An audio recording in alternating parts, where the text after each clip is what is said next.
moving, directed, making, and the record breaking. And it goes a little something like this.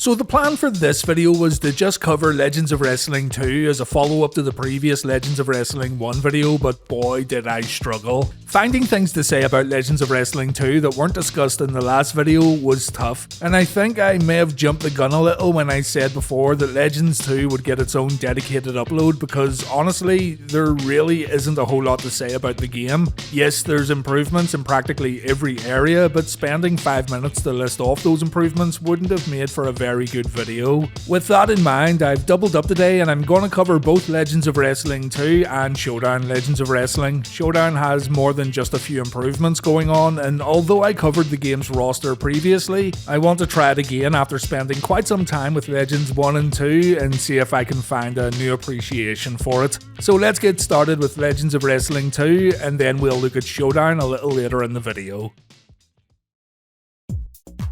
Legends of Wrestling 2 was released at the very end of 2002 for GameCube, Xbox and PlayStation 2. Each version had a different coloured box art cover, which I thought was a nice touch. The PAL version included 4 exclusive wrestlers: Kendo Nagasaki, Big Daddy, Mick McManus and Giant Haystacks. However, we won't be looking at the PAL version today because I downloaded the wrong copy. Sorry about that. Here's the roster, and we've got 25 wrestlers who weren't in the first game, though we lose Rob Van Dam, seeing as he just signed with the WWE. This is the fully unlocked roster, by the way, and we've got the likes of Owen Hart, Davey Boy Smith, Bam Bam Bigelow, Baron Von Raschke, Eddie Guerrero and Sid Vicious included in this installment. The roster is impressive, and what's great too is the fact that each superstar has 4 alternative attires. Just like the previous game, these attires can completely change a character's gimmick, like Hulk Hogan here with his black and white outfit. No complaints at all about the roster. This is good, but it gets better in the next game. There's a healthy amount of arenas available too, from recreational centres to giant domes, and some of these look good, by the way. Again, no complaints about the additional locations added in Legends of Wrestling 2.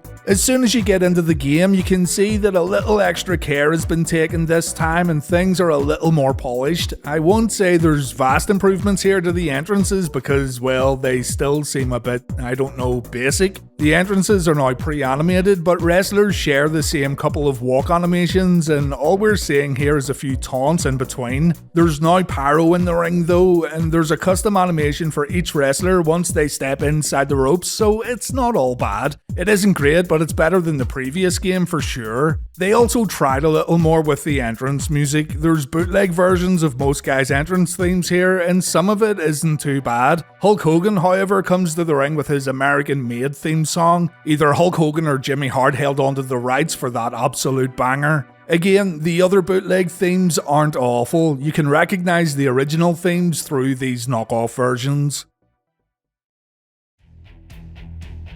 Start a one-on-one match, and what you've got here is pretty much a tidied up version of Legends of Wrestling 1. It looks better, wrestlers still have that action figure exaggerated look, with some again looking better than others. I mean, look at King Kong Bundy here, the fucking size of that big boy. If you watched my previous Legends of Wrestling video, then you'll know how to play Legends of Wrestling 2. The grapple system is the exact same, albeit a little tougher. The marker for countering and comboing moves a little quicker this time, and this isn't something you can change in the options menu. I found it way easier to combo and counter in the first game, but once you play a few matches with one character and you learn their limited moveset, you'll get the timing down in no time. There's some optimizations going on with matches flowing a little better with some updated animations, and the general movement of your wrestler has also been fixed up a little. There's also a defensive stance when getting back to your feet just like the Aki wrestling games, but the overall improvements are minor, and if you didn't like the first game in terms of the bell-to-bell action, you're simply not gonna like this one.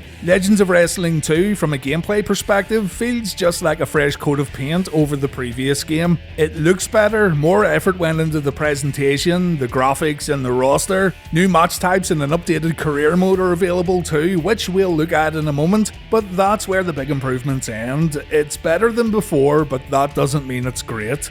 I was able to play Legends 2 right away. I didn't need to learn anything new, except maybe the action button was switched around a little. It really does feel and play just like the first game, with things looking a little prettier, and that's disappointing. I would have liked to have seen the grapple combo system expanded upon, more options for combos, more grapple states, things like that. I would have also liked to have seen better general movement of the wrestlers. They do move a little smoother in Legends 2, but I'm not sure if they just messed around with the animation speeds. You can see here yourself just by looking that it plays just like Legends 1.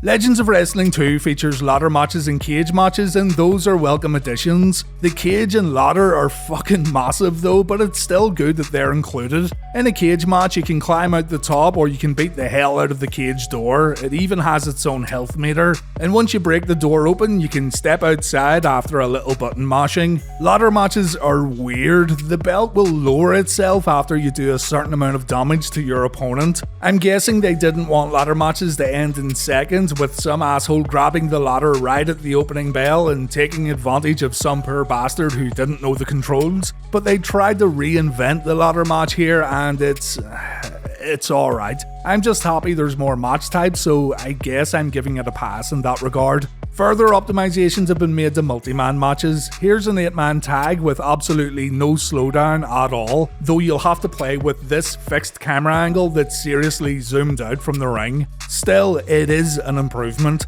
You're still going to find yourself bored in exhibition modes though. Cage, ladder and multi-man matches are all good, but it's still not enough. Remember, SmackDown Shut Your Mouth was released 2 months before Legends of Wrestling 2. The competition was bad enough last time with SmackDown Just Bring It, but Shut Your Mouth was a completely new WWE game on PS2, and it was absolutely filled with things to do. In a way, Legends of Wrestling 2 looked cheap compared to WWE's offering. Career mode sees the biggest and best improvements, but trust me, all you guys who said you loved the career mode in Legends 2 in the comment section in the last video, take off your rose tinted glasses, because I too thought this was better than what it really was. The territory system is back, and so is the popularity meter. You do the exact same thing in Legends 2 as you did in Legends 1. Have exciting matches, build your popularity in the region, challenge the champ and move on to the next. What's new here though are these storylines, and when I say storylines I mean these cutscenes here with the promoters. You choose a storyline at random when entering the territory, and all this does really is change what the promoters say in between matches, and it can also change who the regional champion is. There are some storylines exclusive to a particular wrestler. For example, Jerry Lawler has to fight Andy Kaufman in the Southeast region. There's also the Big John Studd Body Slam Challenge. It's a nice touch, but you quickly realise that it's the same career mode as before, with these cutscenes bolted on in between. Take WWF No Mercy for example. There's a lot of storylines in that game too, but the story progresses in different ways depending on what you do in some matches and whether you win or lose. Those kind of variables aren't in Legends of Wrestling 2. What you do before and after the cutscenes is the exact same with the match excitement meter and all that stuff. Things getting bolted on is a great way to describe Legends of Wrestling 2 actually. It's like they didn't update the game around these new modes and matches, and rather they tacked on a few additional bells and whistles to the old game and called it a day. What they did with the roster though was great, and it is a visually superior game. And you know what, I probably wouldn't be as critical if I didn't play Legends of Wrestling 1 first of all. I gotta show you this though. You get these videos when completing the game and you get a little information about your superstar. Look at the absolute fucking state of Bret Hart here. Even the skull on his ring gear looks like it's seen better days, and it's a fucking skull. Also, it says a devastating chair shot was what ended Bret's career, so yeah, it's a load of bollocks too. Let's quickly look at the other modes in Legends of Wrestling 2. There is something in here I really like, and it made the game worth playing. Create a Legend modes here again, and again it reminded me of Warzone and Attitude. There's more selections available for customization this time around, and you've got your usual creation parts that verge on the wrong side of copyright infringement, but yeah, if you want to make a shit version of Kane, then go right ahead. Can't be any worse than that CGI Bret Hart. If you want to unlock everything in the game, you're gonna have to gamble. Yeah, you heard me right, gambling to unlock stuff. Again, everything's unlocked here, but you get the idea. Spend your green coins to try and win red and blue coins. You bet a certain amount and you gotta try to stop the marker on your coin to win. You can then use red and blue coins to buy arenas, wrestlers, concept art, things like that. No idea what strain was getting smoked when they came up with this idea, but it's dumb. I guess it's better than today's loot boxes and DLC, but Jesus Christ, you gotta play a minigame where you gamble in-game currency to unlock professional wrestlers. The theater mode though is where it's at. First, the negative side. You can spend green coins to watch character endings. Now, you don't need to do this if you complete the game with a certain superstar because you can save each wrestler's progress in career mode, meaning you can load the character in career and then watch the movie. But it still sucks that you have to pay in-game currency to watch absolutely god-awful movies with inaccurate information. The concept art in the game is fun to look at though, I enjoyed scrolling through these. And then we get to the interview section, which is absolutely fantastic. Some, not all, but some superstars who were still living at the time recorded interviews, and you can watch these interviews right here. You can also unlock bonus interviews. They aren't super long, but they're still fun to watch, though be careful which version of Legends of Wrestling 2 you pick up. The GameCube version won't have any of these interviews, and I'm assuming that's because of limited disc space. These, to me, almost make Legends of Wrestling 2 worth owning. There's no point nowadays seeing as all interviews are on YouTube, but you know what I mean.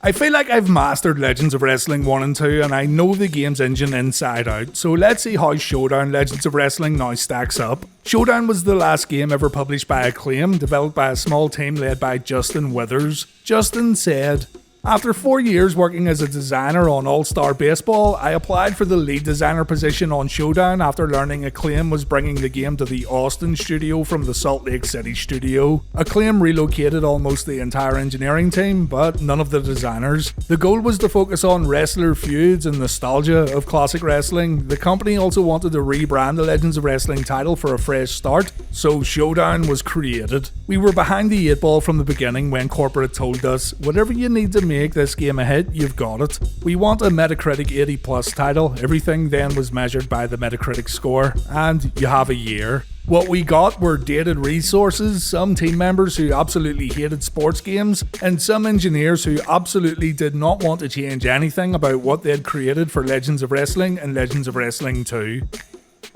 We'll come back to Justin soon because he has some fascinating insights into what Showdown could have been and why it probably turned out the way it did, but let's play a game first. Immediately from the opening video you can see the graphical upgrades that went into Showdown Legends of Wrestling and it looks fantastic. It still has that Acclaim look about it for lack of a better term, and you get the feeling it's gonna play the same, but the characters are looking better and the arenas in particular look brilliant. Before quickly looking at the roster again, let's jump straight in and see the gameplay differences, if there are any. So let's try Bret Hart versus Hulk Hogan, and look at this. Look at these entrances compared to the previous two games. Look how good the characters look. Look at the arena. This was such a big upgrade from the previous games visually. Gary Capetta is now announcing the superstars to the ring, and we have Bobby Heenan, Tony Schiavone and Larry Zbyszko providing commentary. Repetitive commentary, but it is great hearing these guys again calling matches. So the first thing I'm noticing is the combo indicator's now gone, but I'm still able to pull off combos thanks to experience. I'm not comboing moves as often, but I know which moves can be comboed and I'm just struggling a bit with the timing. It's a bit crazy that they had removed the indicator, but I'm nearly sure you can turn it back on by lowering the difficulty. Some of the moves have been changed around too, which is causing me some problems here, but I'm able to stumble through the match, remembering that X is now my defensive button instead of A. Finishers are easier to pull off too. You don't need to get your opponent in the right grapple state, it seems. Seriously, after playing those previous two games, Showdown was an absolute joy to play. I went out and lowered the difficulty, and no, the combo timing indicator is completely gone. You do get a little help with the game giving you some button prompts, letting you know when to counter moves and letting you know what attacks you can do, but the combo marker and indicator is now gone. In saying that, I found it easier to combo when the difficulty was put down, so definitely play this one on the jobber level when you first boot it up, just to get used to things. It may not be perfect, it might not even be that good, but it's a different game from the previous entries, and right about now, that's all I really want. Here's the match types available in Showdown, and as you can see, we now have table matches, first blood matches, 2 out of 3 falls matches, and Iron Man matches. So we have much more to do in exhibitions. Gonna need to learn how to play this properly, or at least remind ourselves how to play this properly. So go to the extras menu, select Bret Hart tutorials, and the Hitman himself will explain the controls and how to win matches. Get close to your opponent and press the grapple button to get into tie-up. Once in tie-up, you can walk your opponent around the ring for a short time.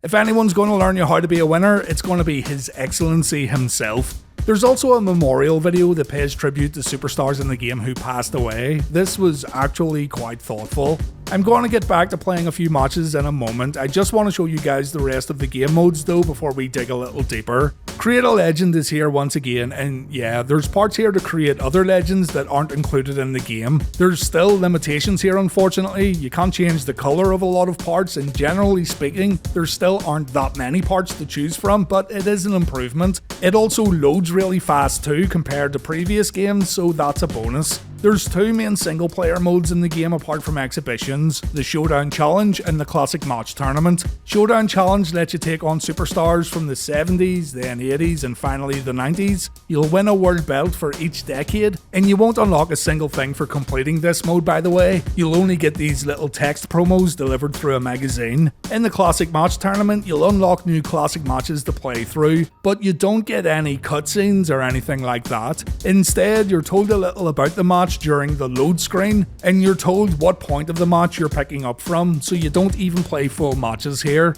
Needless to say, the single player offerings aren't great then. I appreciate not having to play through 50 or 60 matches like Legends 2 just to complete career mode, but at least Legends 2 had rewards for completing career mode, as in extra wrestlers or the opportunity to fucking gamble your earnings. Still, we can't complain about unlocking wrestlers because Showdown is absolutely packed with legends, and I said this before, but in my opinion, this is the greatest roster in any wrestling video game, period. Mr. Perfect, Rick Rude, Bret and Hart, Sting, DDP, Ultimate Warrior, Hogan, Dusty Rhodes, The Steiners, Kerry Von Erich, Jake Roberts, Randy Savage, Andre, Terry Funk, Abdullah the Butcher, Roddy Piper, Rick Martel, Eddie Guerrero. It's an incredible bunch of superstars here, and everyone has 4 attires too, again letting us play different versions of each superstar. Arena selection is fantastic too, with Madison Square Garden, the Omni, the Pontiac Silverdome, Wembley Stadium, and the Tokyo Dome all being selectable among other iconic venues.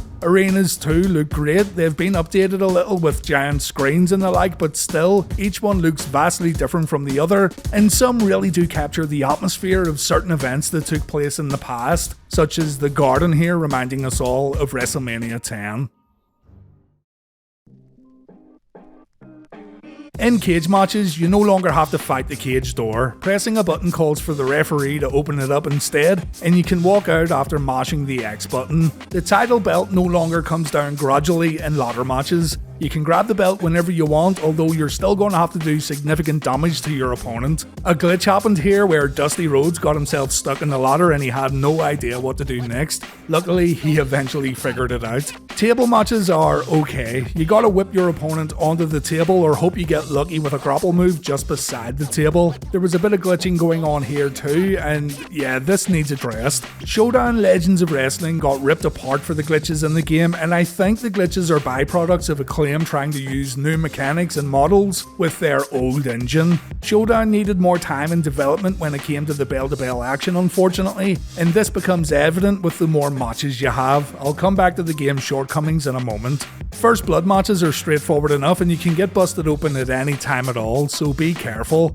In short, the new match types available are welcome, but none of them are absolute standouts. Again though, it's all way better than the previous 2 entries. 8-man tags are available again and there's no slowdown. You can now set the rules as elimination too, so you can have long Survivor Series matches, and with the roster you've got available here, you'll be able to make some interesting Survivor Series teams.